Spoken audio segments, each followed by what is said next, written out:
Dans cette séquence, nous allons voir comment est réalisé le chiffrement sur le lien radio.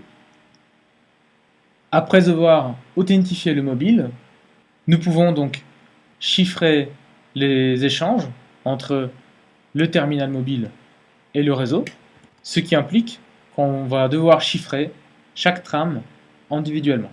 Comme nous l'avons dit précédemment, toute la sécurité du réseau repose sur le concept de secret partagé.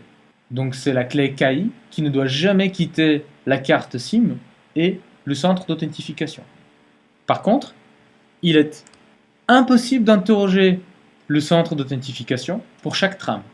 Parce que si on insiste pour chiffrer et déchiffrer toutes les informations avec la clé KI, c'est ce qu'on doit faire.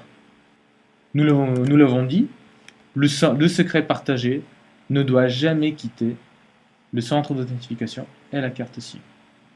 La solution de ce problème, c'est l'utilisation d'une clé de session cassée qui va être, elle, générée par le centre d'authentification, passée aux autres éléments du réseau et utilisée pour chiffrer les échanges sur le lien radio. Nous allons voir un peu plus en détail les échanges effectués lors de la première mise sous tension du terminal mobile. Ça commence par la demande d'identification. Donc c'est l'envoi de l'IMSI du terminal mobile vers le réseau, qui va être traité par le premier VLR du réseau de l'opérateur. Le VLR va identifier le bon HLR vers lequel se retourner et le bon AUC.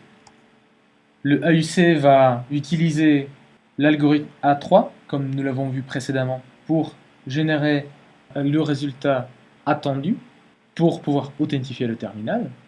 Et il va utiliser un autre algorithme qui s'appelle le A8, qui est également un algorithme à sens unique, afin de générer la clé de la session cassée. Dans le cas de la réussite de l'authentification, c'est la clé qui va être utilisée pour chiffrer les échanges. Le centre d'authentification va renvoyer ces 3 pièces d'information au VLR, la valeur aléatoire, le défi, le résultat attendu et la clé de chiffrement. Ces 3 pièces d'information s'appellent le triplet de sécurité.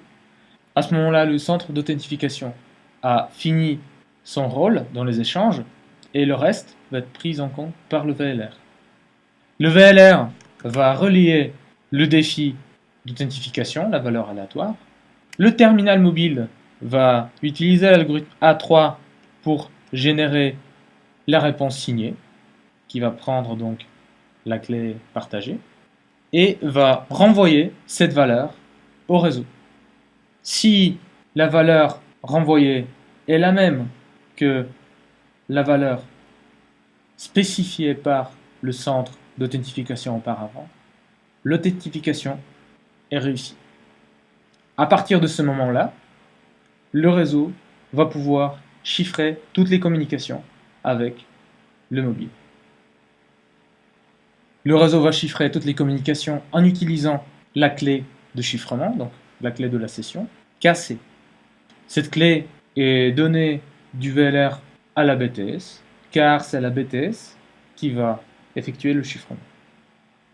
Et donc, tous les échanges sur le lien radio, à partir de ce moment-là, vont être chiffrés avec la clé de chiffrement cassée.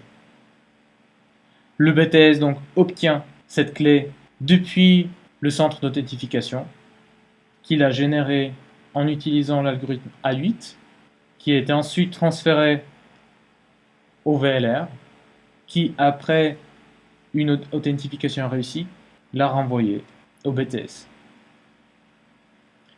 Le téléphone mobile, de l'autre côté, va générer cette clé de session en utilisant l'algorithme A8, qui va être exécuté au sein de la carte SIM et qui va utiliser le secret partagé et la valeur aléatoire. Le réseau et le terminal mobile vont pouvoir générer cette clé de session à partir de leur secret partagé, KI, et de cette valeur aléatoire envoyée par le réseau. Cette clé de session est plus courte, sur 64 bits. On va voir comment on va l'enrichir par la suite. Mais néanmoins, c'est important de dire qu'elle est valable que pour une seule session. Donc, on va la renouveler à chaque nouvel appel.